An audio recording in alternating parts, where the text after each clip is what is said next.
Γεια σας και καλώς ήρθατε στο euronews. Το ζήτημα της μετανάστευσης αποτελεί ένα από τα κύρια σημεία ανησυχίας των Κυπρίων. Η Κυπριακή Δημοκρατία, σε μεγέθη κατά κεφαλή, βρίσκεται μεταξύ των πρώτων μελών της Ευρωπαϊκής Ένωσης, τόσο ως προς τη φιλοξενία ετούντων άσυλο, όσο και ως προς τις αφίξεις, οι οποίες τον τελευταίο καιρό έχουν πάρει τα πάνω τους. Εν ώψη των προεδρικών εκλογών, για να δούμε πώς έχει η κατάσταση σε αυτό το μέτωπο, συνομιλούμε με την επικεφαλής του παραρτήματος στην Κύπρο της Ύπατης Αρμοστείας των Ηνωμένων Εθνών για τους Πρόσφυγες, κυρία Κάτια Σάχα. Ms. Saha, greetings and welcome to euronews.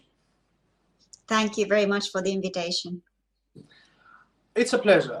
Let me start off by asking this. In 2015, we saw a boom in migratory flows in our region, which labeled the Mediterranean as a hotspot, and especially its eastern part. 8 years later, are we still talking about a crisis? Look, I think that it's very clear that Cyprus is one of the Europe's frontline states and faced with an increasing trend of mixed migration arrivals in the last years.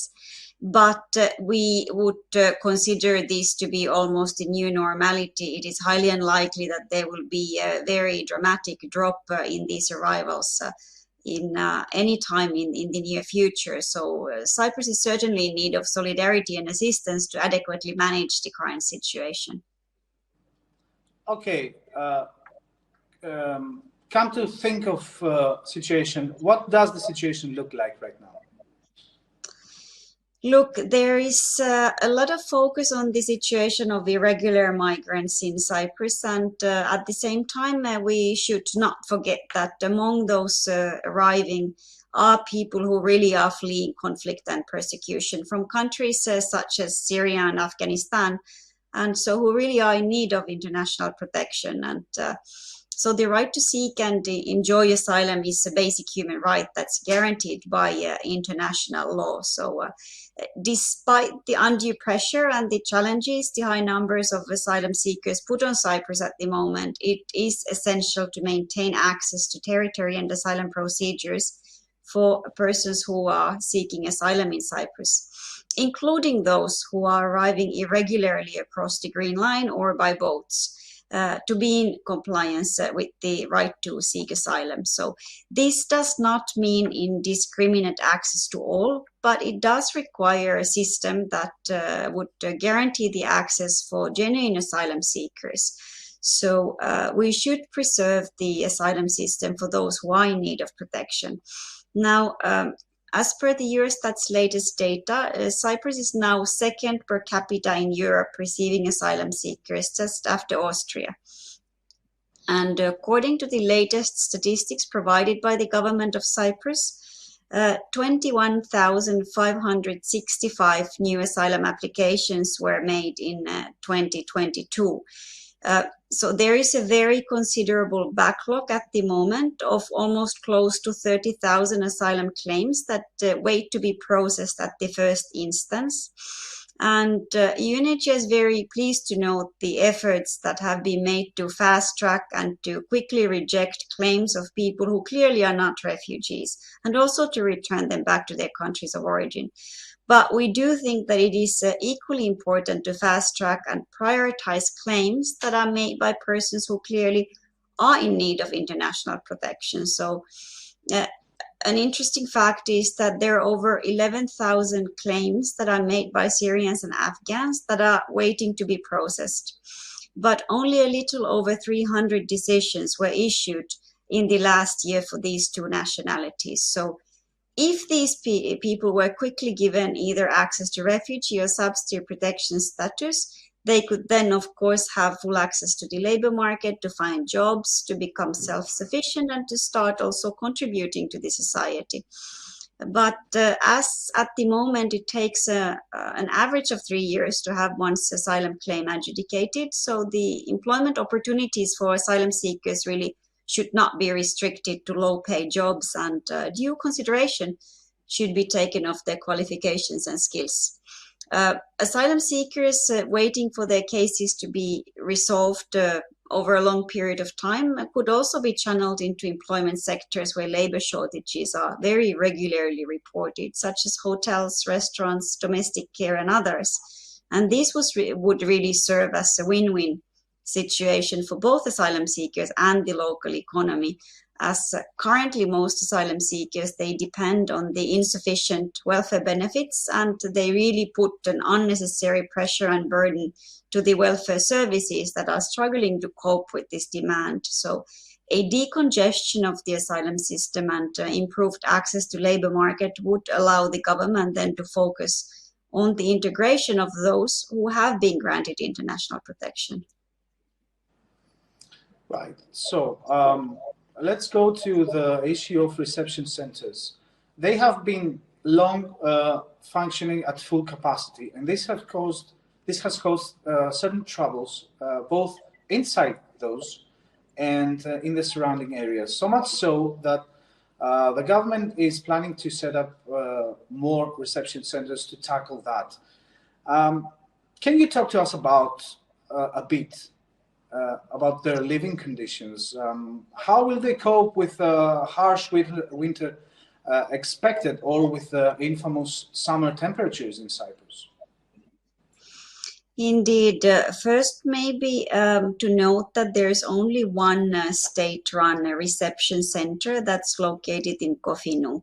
And this center hosts a few hundred families with children, single women, single men, and with very adequate segregation and living conditions. And so this Kofinu Center really is a model of good management with ongoing efforts to further improve infrastructure and services.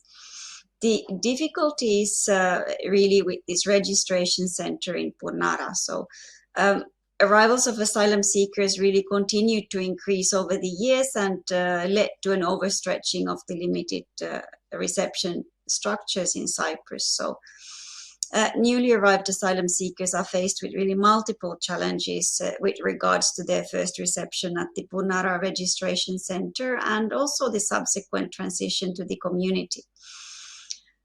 The Purnara Center was initially envisaged only to provide a 72-hour emergency accommodation to newly arrived asylum seekers for their registration and medical examinations. So this center is comprised of these prefabricated housing and tents, and of course tents completely without any heating, electricity, air conditioning, and so really not suitable for long-term stay. And but we have noticed the positive development regarding the time that people spend in Purnara. It is slowly decreasing. So currently the adult asylum seekers, they spend an average of 58 days in the center, and the problem is more focused on the children. Families with children, and especially the unaccompanied children, they often remain at the center for very prolonged periods. And currently it's an average of 95 days. It used to be much, much higher. And this is due to the fact that there is not yet an adequate number of guardians who are responsible for escorting these children to their different interviews. And so while residing in the camp, first of all, children do not have access to education, and also many of them have very limited access to basic hygiene facilities. As an example, some tension was created when over 200 boys were sharing only one shower. So, of course, these kind of conditions cause a lot of distress and unrest, and also has led to riots. So conditions need to be urgently improved. But the existing shelters for these unaccompanied minors are unfortunately full.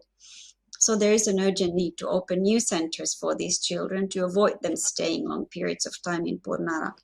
There are also other asylum seekers who reside in Purnara for long periods of time, and these are mainly vulnerable people with disabilities or medical conditions who are in need of special assistance that they do not have access to yet. And also many others who just simply cannot find accommodation in the private market to move outside the camp. So the center now is more decongested with some 1,300 asylum seekers. We had peaks with some 3,000 asylum seekers being accommodated in the center, and that's when really there were a lot of difficulties with the basic services, and also a lot of tensions and a lot of unrest in the center. So UNHCR is expecting that the Punara Center is to be significantly improved with EU funding in the coming months. So very much looking forward to seeing these improvements in place. And I think in the future, it's very important to avoid congestion of this center to ensure that asylum seekers are released immediately after the registration formalities are completed, and the social benefits really should be paid at the time of their release to avoid asylum seekers becoming homeless and destitute. But also the government could then transfer asylum seekers to the new Limnes Center, provided that this center is also upgraded to meet the minimum reception standards required by the EU law. Thank you. Last question. According to the latest Eurobarometer survey, Cypriots mention migration as their third main concern after cost of living and poverty. However, the same survey states that Cypriots are not very keen on demanding that migration crisis and the right to seek asylum from persecution become a European policy priority. So how do you think can the urgency of the matter be communicated to ordinary citizens? And have you reached out to the public, and what response have you got so far? Yes, indeed. UNHCR, of course, coordinates and works with the local NGOs, but also with the civil society, and we have several ongoing collaborations also with the universities, and we're very concerned at the moment about the negative public opinion and also hate speech that we see, especially in the social media, about asylum seekers and refugees. So we are working with the media and the public, and with the aim of disseminating more accurate information on the situation in Cyprus. I think it will be very important that in the future the public has access to facts and figures, and really understands that refugees are not migrants, and they're not here by choice, and they have left their countries due to persecution and human rights violations, and these are individuals who have left their loved ones, have left their properties, their life plans behind, and so they are not only legally entitled to asylum and the assistance, but it's also our moral obligation to support these people in need. So I think there's a lack of information about the current entitlements of asylum seekers in Cyprus, and the public discourse is very much focused on asylum seekers being a burden or even sometimes a threat to the society, and so we should really talk about the real the facts and the figures. So the vast majority of asylum seekers in Cyprus, they live in urban centers. But they resort to sharing very unsuitable housing due to the limitations in access to employment and the limited rental allowance afforded to them. So registration at the Labour Office, first of all, is a prerequisite for receiving any welfare assistance. And the total of this welfare assistance is not more than 365 euros per one person to cover rent, food, and clothing and utilities. So this is way below the national minimum guaranteed income and the risk of poverty threshold. And this renders asylum seekers really at the risk of exploitation and homelessness. So there is an urgent need to address the growing housing needs of asylum seekers, but there's also an urgent need to address this negative public opinion and this kind of a misinformation about the entitlements of asylum seekers. And we have commissioned our third opinion poll. We will very shortly release the results, but it does indicate that there is again a negative trend that we observe, that the opinions of Cypriots have rather turned from neutral to more negative over the past years. And this really is a concern, because the first prerequisite for asylum seekers, for refugees to feel welcome and to be able to start integrating and start becoming members of their local communities, it really is this kind of an attitude of openness and tolerance and acceptance, and this needs to be fostered in the media in the future. Ms. Katia Saha, head of UNHCR in Cyprus, thank you very much for joining us today. Have a great day for you. Thank you so much.